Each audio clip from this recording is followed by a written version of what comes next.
So what about you? Now you enter a lot more contests, or you have in the past than I have. I've entered a few. Um, do you think that contest judges tend to be super harsh compared to critiquers that you exchange manuscripts with? I think contest judges, don't tell anyone I said this, but I think sometimes they're a little crazy.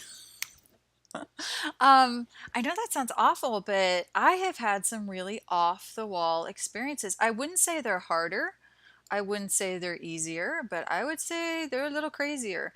And I think I because I have had some real like what just happened there, like I've had contest judges complain about my character, being a stripper.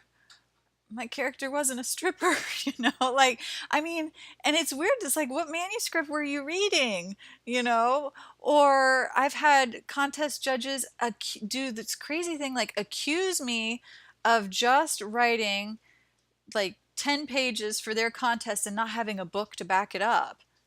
Like, why would, what?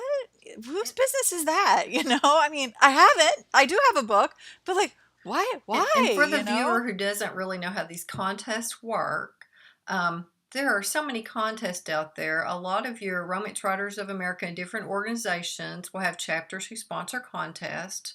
That's very common. And they'll have different sets of rules about how many pages you can submit. And so that's what Abbie's talking about as far as, being accused of writing a partial just for a contest. But usually it's something like the beginning of the book or first kiss or some momentous event that they want to judge.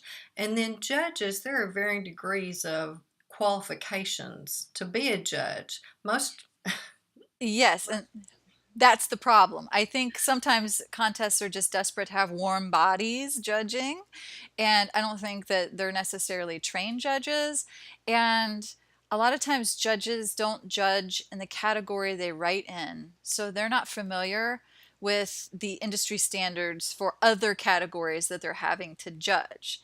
So you sometimes get some really off the wall, like, well, I don't like that there's a killer in this story. Well, it's a romantic suspense. There's supposed to be, you know?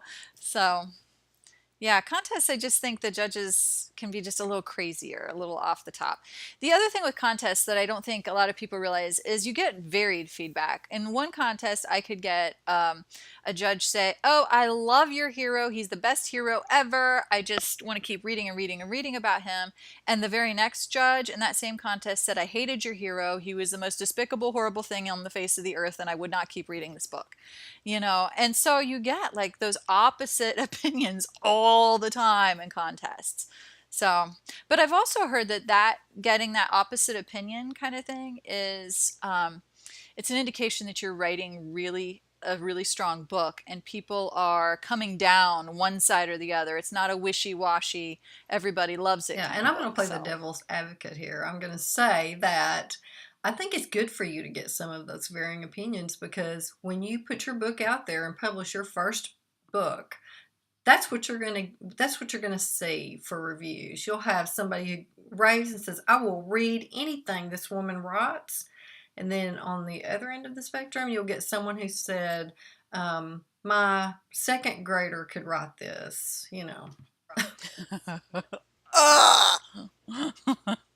yeah, and that's what I've always tried to tell myself when it comes to contests, that this is good practice for getting bad reviews.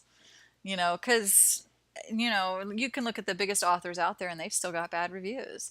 So I think that's going to happen no matter what. And it's like you said, it helps you develop a thicker skin, maybe. But still, man, some of those, oh, it's a little of a blow for a moment, when you get them.